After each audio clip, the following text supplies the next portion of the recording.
Hello my friends, your buddy Phil here, Project Management Training Coach. The last time I was out and about, we spoke about planning oddities.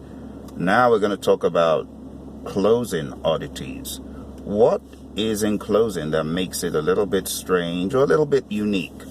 Well, looking at one of the inputs to closing, the project charter. Would you have imagined to see the authorization document in closing? Maybe you would have, but it's a little bit of an anomaly because you would have thought you'd gone done with the project charter like eons ago, but you find it as an input to close project or phase. Why?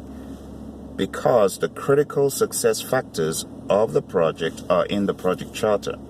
And as you're closing out the project, you need to take a look at the critical success factors and ask yourself, did we really achieve success? Things like that. Another oddity is the input known as business documents to close project or phase. Again, you see a business case and a benefits management plan, and you wonder, why are these so late in the day coming in here?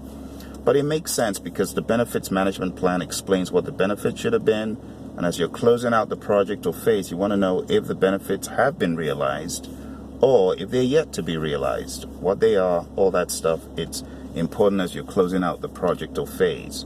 And then the business case, I beg your pardon, is also a relevant input here because you want to take a look at the business case kind of like in the rear view mirror and see if indeed all the things, the reasons for authorizing the project, if those were met, and many more things, So it could be a bit of a process getting the charter, the business case, the benefits management plan, taking them into closed project or phase, making sure that all the boxes are checked, and if they're not checked, if there are benefits in the future to be realized, what is the time frame, keeping your eye on that as you close out the project. Another oddity is more in the closing out. So we're used to seeing in previous editions of the PMBOK guide, this is where we get our lessons learned. No, this is not where you get your lessons learned now. This is where the lessons learned are all funneled in. They've already been created.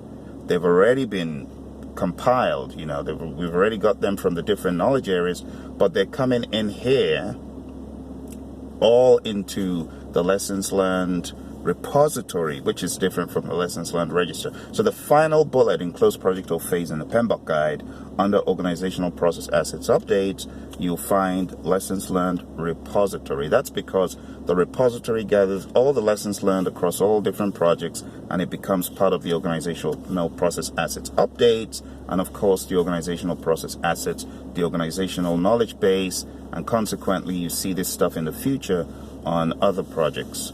Okay, just a few of those. Now, if you go into the data analysis, one more unique thing I'll say is the regression analysis and understanding what exactly you're doing in the regression analysis in closed project or phase. You're really looking at the project success factors and looking at the drivers. Like if you did achieve success, what drivers were they on the project to help you achieve success?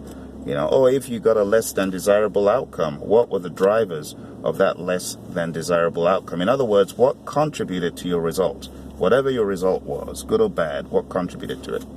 Things to think about, my friends. I hope that helps you. Talk to you soon.